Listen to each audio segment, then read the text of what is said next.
और सखर बागरजी कचरे के इलाके में डाकुओं के खिलाफ ऑपरेशन हुआ है। कार्रवाई में 8 माह कबल सखर से अगवा किए गए अब्दुल हमीद महर बाहिफाजत बाजियाब हो गए हैं। 2 अगवाकार गिरफ्तार, क्लाशन को फ्रीपीचर और गोलियां बरामद कर ली गई हैं। मुकदमा दर्ज कर लिया गया। पुलिस के मुताबिक मुसल्लह मुलजिमान ने हमीद महर को असलहा के जोर पर अगवा किया था। मगवी की बाजियाबी के लिए डाकुओं ने वर्षा से भारी तावान तलब किया था।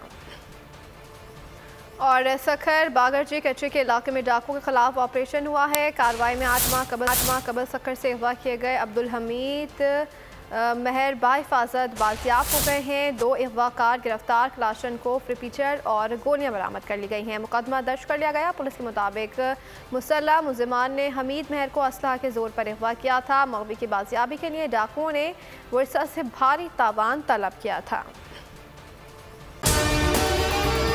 अगर आपको हमारी ये वीडियो पसंद आई है तो लाइक पर क्लिक कीजिए। बहुत अच्छी कवरेज की है। ये मार्च की तो जबरदस्त कवरेज थी। बॉल की प्रॉब्लम सबसे बेस्ट थी। सबसे ज्यादा रील्स और सबसे ज्यादा रेटिंग के साथ बोल रहा नंबर 1।